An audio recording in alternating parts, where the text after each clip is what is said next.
ہر نماز تراویح کے بعد خلاصہ قرآن جیسے حضرت والد صاحب رحمۃ اللہ علیہ کا معمول رہا تو اسی طریقے کو انشاءاللہ قائم رکھا جائے گا۔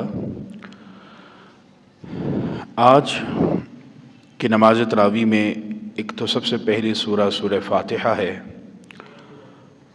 اور سورہ فاتحہ اس کو فاتحہ بھی اس لیے کہتے ہیں کیونکہ اس سے قرآن مجید کھلتا ہے، شروع ہوتا ہے، اور اس سورہ کو سورہ شفا بھی کہا جاتا ہے۔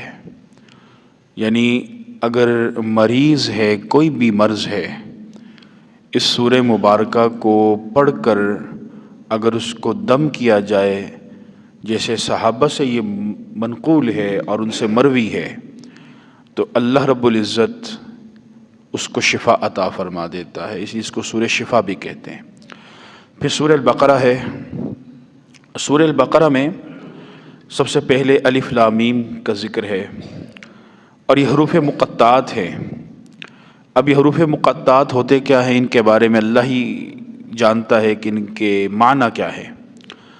تو پھر ان حروف کو نازل کیوں کیا گیا؟ تو علماء فرماتے اس کی حکمت یہ ہے کہ جیسے آج کل آپ دیکھیں ہر چیز کا ایک پاس ورڈ ہوتا ہے۔ جیسے آپ بینک کا A T M card use کرتے ہیں تو آپ کو پن کوڈ آتا ہوگا تو آپ اس کو استعمال میں لائیں گے۔ موبائل فون ہے، اس کے اوپر آپ کے پاس ورڈ لگا دیں گے۔ اب وہ پاس ورڈ کا کوئی مطلب نہیں ہے، وہ چند ایک حروف ہیں، چند ہندسے ہیں، لیکن ان کا مطلب کوئی نہیں ہے، لیکن اہمیت اتنی ہے کہ اگر وہ آپ سے نکل جائیں، ذہن سے نکل جائیں، تو پھر بڑے مسائل کا سامنا کرنا پڑتا ہے۔ تو اس کا مطلب یہ ہوا کہ اگر کوئی ایسا حرف ہے جس کا مطلب نہیں ہے، تو یہ مطلب نہیں کہ وہ یوز لیس ہو گیا، بلکہ بعض اوقات جو میننگ لیس ہوتا ہے وہ سب سے زیادہ یوز فل ہو جاتا ہے۔ تو یہ حروف مقطعات اسی قبیل سے ہیں کہ اللہ کے کچھ پاس ورڈز ہیں۔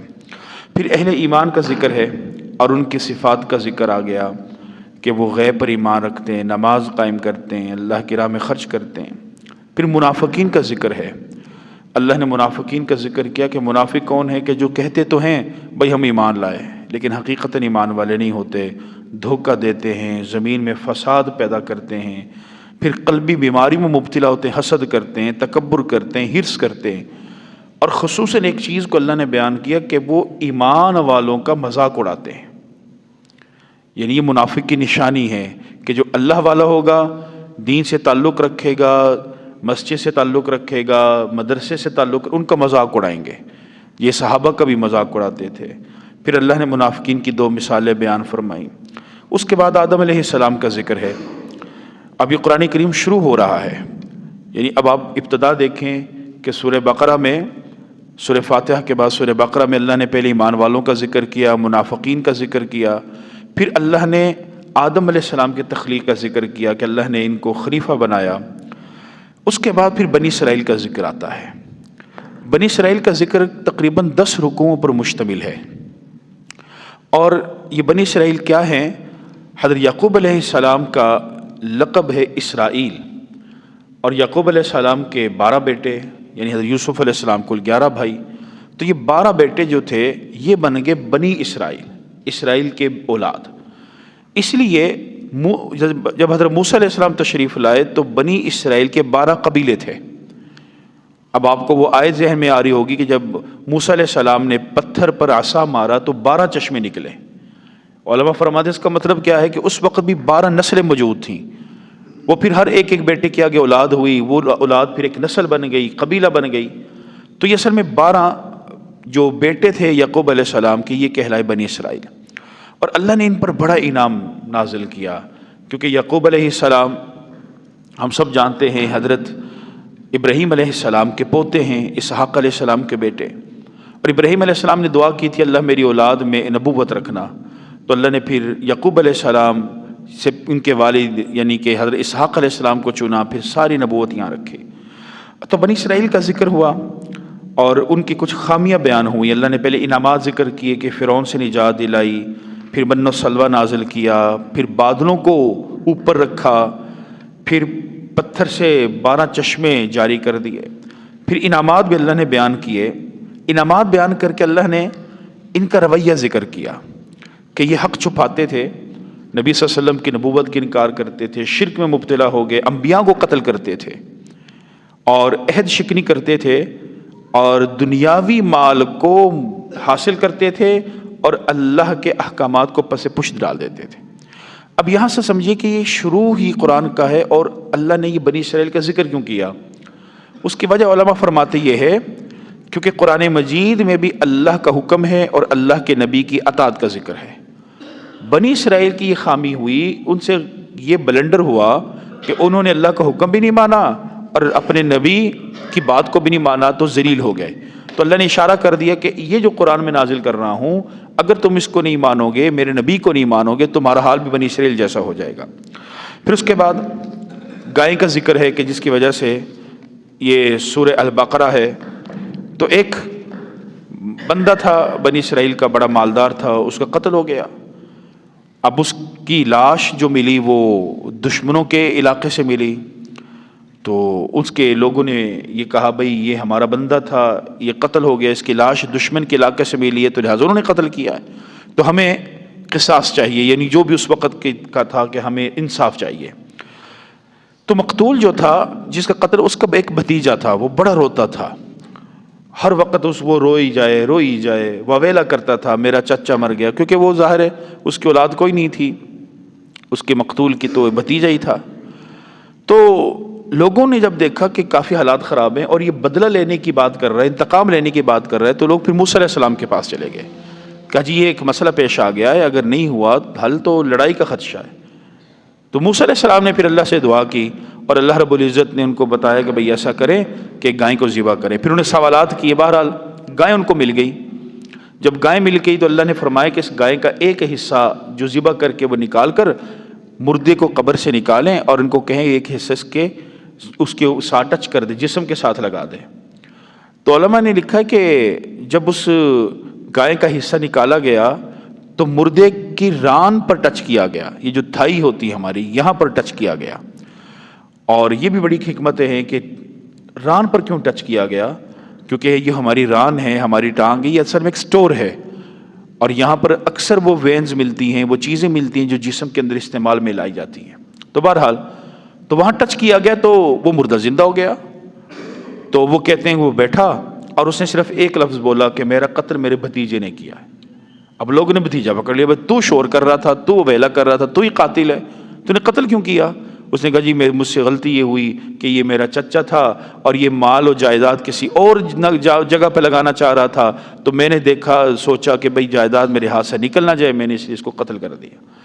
اب یہ ایک واقعہ ہے، لیکن بڑا کمال کی چیز ہے کہ اس میں ایک کرمنل انویسٹیگیشن اس کا اصول ملتا ہے کہ اگر کوئی کرائم ہو جائے اس کی آپ انویسٹیگیشن کیسے کریں۔ آج بھی آپ دیکھیں نا، جو بھی انویسٹیگیٹ ہوتا ہے تو اس میں سب سے پہلے اس کو پکڑتے ہیں جو سب سے زیادہ رو رہا ہوتا ہے، جس کو سب سے زیادہ دکھ ہوتا ہے، پہلے کہتے ہیں تو ادھر آنا، پہلے تجھے بڑا دکھ ہو رہا ہے، تو بتاؤ تو کیا ہے۔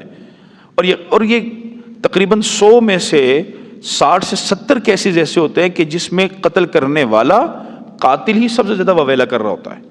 تو اللہ نے 1400 سال پہلے یہ واقعہ بیان کر کے ایک کرمنل انویسٹیگیشن کے بارے میں ہمیں بتا دیا۔ پھر اس کے بعد ابراہیم علیہ السلام کا ذکر آخر میں ملتا ہے، اس پارے کے آخر میں ابراہیم علیہ السلام کے بیت اللہ کی تعمیر کا واقعہ ہے، اور اس کے بعد تحویل قبلہ کا واقعہ دوسرے سپارے سے شروع ہو جاتا ہے۔ ابراہیم علیہ السلام نے بیت اللہ کو تعمیر کیا، حالانکہ اس سے پہلے اصل جو تعمیر تھی وہ حضرت آدم علیہ السلام نے کی تھی۔ آدم علیہ السلام نے تعمیر کی، اور بعض روایات میں آتے ہیں انہوں نے 2 مساجد بنائی تھی، ایک بیت اللہ کو بنایا اور ایک مسجد اقصیٰ کو بنایا تھا آدم علیہ السلام نے۔ پھر طوفان نوح آ گیا، طوفان نوح کی وجہ سے وہ ساری مٹی آ گئی، پانی آ گیا، اور وہ آثار جو تھے وہ ختم ہو گئے۔ اس کے بعد حضرت ابراہیم علیہ السلام کو اللہ نے چنا، تو انہوں نے اسی جگہ پر جا کر جبریل امین کی ہدایات پر وہاں کھدائی کی، اور کھدائی جب کرتے رہے تو نیچے سے وہی بنیادیں نکلی جو آدم علیہ السلام کی تھیں۔ انہوں نے انہی بنیادوں پر پھر بیت اللہ کو تعمیر کیا، اور مسجد اقصیٰ اس کی تعمیر حضرت سلیمان علیہ السلام انہوں نے کی، اور ان کو ہدایت دی گئی اور انہوں نے اس کی کھدائی کی۔ داؤد علیہ السلام کے زمانے میں کھدائی ہو چکی تھی، لیکن پھر سلیمان علیہ السلام نے مسجد کو تعمیر کیا۔ تو بیت اللہ کو تعمیر کر کے ابراہیم علیہ السلام نے دعا کی۔ اب یہاں سے نکتہ سمجھ لیجئے کہ ابراہیم علیہ السلام نے جب دعا کی تو دعاؤں میں چند دعائیں کی، اس میں ایک دعا کی جناب نبی اکرم صلی اللہ علیہ وسلم کی بعثت کی کہ اللہ اس بستی میں ایسا نبی پیدا فرما دے کہ جو تیری آیتوں کو پڑھے، اس قوم کو تعلیم دے، ان کو گناہوں سے دور کر دے۔ یعنی ابراہیم علیہ السلام نے اللہ سے وہ مانگا جو اللہ کے خزانوں میں ایک ہی تھا، پیارے نبی صلی اللہ علیہ وسلم، اور اللہ نے وہ عطا کر دیا۔ یہاں پر علماء نے ایک نکتہ لکھا ہے کہ کوئی بھی نیک عمل جب آپ کریں نا تو نیکی کے بعد فوراً دعا کیا کریں۔ یہ دعا قبولیت والی دعا ہوتی ہے۔ جیسے ابراہیم علیہ السلام نے بیت اللہ کو تعمیر کیا، بڑا نیک کام ہوا، اب اس نیک کام کے بعد دعا، اللہ نے وہ دعا قبول، اور وہ دعا بھی کیا مانگی؟ پیارے نبی صلی اللہ علیہ وسلم کی، یعنی انمول دعا مانگی، اللہ نے وہ انمول چیز بھی عطا فرما دی۔ تو اس سے معلوم ہوا کہ کوئی بھی نیک کام ہو جائے، حتیٰ کہ ہم جب نماز پڑھتے تو ہم نماز کے بعد جو دعا کرتے ہیں وہ اس میں یہی اصل میں تعلق ہے کہ جی یہ دعا کیوں کرتے ہیں؟ کیونکہ نیک کام ہوا ہے، عبادت ہوئی ہے تو دعا کریں، روزہ رکھا، روزہ افطار کرنے سے پہلے آپ دعا کریں، نیک عمل ہوا، یہ ساری چیزیں اس لیے ملتی ہیں۔ پھر اس کے بعد تحویل قبلہ ہے، اور تحویل قبلہ کا تعلق جناب نبی اکرم صلی اللہ علیہ وسلم کے ذات مقدسہ سے براہ راست ہے۔ جب ابراہیم علیہ السلام نے قبلہ بنا لیا، بیت اللہ بنا لیا، تو اس کے بعد عبادت لوگ کرتے تھے۔ پھر موسیٰ علیہ السلام کی شریعت آ گئی، عیسیٰ علیہ السلام کی شریعت آ گئی، حضرت سلیمان علیہ السلام آ گئے۔ حضرت سلیمان علیہ السلام نے مسجد اقصیٰ کو بنا دیا، اور یوں لوگوں نے مسجد اقصیٰ کی طرف منہ کر کے عبادت کرنا شروع کر دی۔ جناب نبی اکرم صلی اللہ علیہ وسلم جب تشریف لائے تو اس وقت یہود اور نصارہ عیسائی جو تھے وہ وہ مقدس یعنی مسجد اقصیٰ کی طرف منہ کر کے عبادت کرتے تھے۔ تو ہمارے پیارے نبی صلی اللہ علیہ وسلم نے بھی اسی طریقے کو اختیار کیا کہ میں اس سے الگ نہ ہو جاؤں، کیونکہ یہ بھی ایک دینی الہامی ادیان ہے۔ لیکن ہمارے نبی جو چاہتے تھے وہ یہ تھے کہ بیت اللہ قبلہ بنا دے اور ہماری ڈائریکشن بیت اللہ کی طرف ہو جائے۔ مسجد جب مکہ میں تھے تو مسجد اقصیٰ اور بیت اللہ کو ہمارے نبی جمع کرتے تھے، یعنی بیت اللہ کے 4 کونے ہیں تو ہمارے نبی اس کونے کی طرف جاتے تھے کہ جو مسجد اقصیٰ کے سامنے ہوتا تھا، یعنی اس طرح نماز پڑھتے تھے کہ مسجد اقصیٰ بھی سامنے ہوتی اور بیت اللہ بھی سامنے ہوتا۔ لیکن جب مدینہ منورہ تشریف لے گئے وہاں ڈائریکشن دونوں اپوزٹ تھیں، یعنی ایک اس طرف تھی تو دوسری بالکل اس کے اپوزٹ تھی۔ تو پھر ہمارے نبی صلی اللہ علیہ وسلم نے بیت المقدس یعنی مسجد اقصیٰ کا قبلہ تجویز کیا اور نماز پڑھنا شروع کر دی۔ 17 مہینے ہمارے نبی نے اس طرح نماز پڑھی، اور پھر ایک بار آپ نماز ادا فرما رہے تھے تو دوران نماز اللہ نے پھر تحویل قبلہ، اور تحویل قبلہ میں اللہ نے انداز کیا بنایا، فرمایا کہ وَلَنُوَلِّيَنَّهَا قِبْلَةً تَرْضَاهَا، کہ ہم آپ کو اب پھیر رہے ہیں اس قبلے کی طرف جس پر آپ راضی ہیں۔ یعنی اس کا مطلب یہ ہوا کہ جس پر اللہ کے نبی راضی ہے اس پر اللہ راضی ہے۔ یہ بہت بڑا نکتہ ہے۔ تو جس قبلے پر ہمارا نبی راضی، اللہ نے قیامت تک وہ قبلہ بنا دیا۔ تو سمجھ لیجئے جن صحابہ پر ہمارا نبی راضی، جن ہستیوں پر ہمارے نبی راضی، جو ابو بکر صدیق ہیں، عمر فاروق ہیں، عثمان غنی ہیں، علی المرتضیٰ ہیں، اہل بیت ہیں، اصحاب اطہار ہیں، یہ سب پر ہمارے نبی راضی، تو سمجھ لیجئے اللہ بھی ان سے راضی۔ تو یہ ایک اصول ہے۔ تو بہرحال آخر میں اللہ نے صفا اور مروہ کا ذکر کیا، ان الصفا والمروہ من شعائر اللہ، یہ صفا اور مروہ اللہ کی نشانیوں میں سے ہیں۔ فمن حج البیت او اعتمر فلا جناح علیہ ان یطوف بہما، جو عمرہ کرے یا حج کرے وہ ان دونوں کا چکر لگائے، اس پر کوئی حرج نہیں۔ تو یہ اللہ کی نشانیاں ہیں۔ دعا کر اللہ تعالیٰ سے، اللہ تعالیٰ جو کہا جو سنا اپنی بارگاہ میں قبول فرمائے، اور ہم سب کو اس مہینے میں عبادت کی توفیق عطا فرمائے، اپنی بخشش مانگنے کی توفیق عطا فرمائے۔ الحمدللہ رب العالمین والعاقبۃ للمتقین والصلاۃ والسلام علی سید المرسلین۔ اللہم انا نسألک علما نافعا ورزقا واسعا وشفاء من کل داء۔ اللہم ارفع عنا البلاء والوباء والربا والزنا وسوء الفتن ما ظهر منها وما بطن یا ارحم الراحمین۔ رب ارحمهما كما ربياني صغيرا۔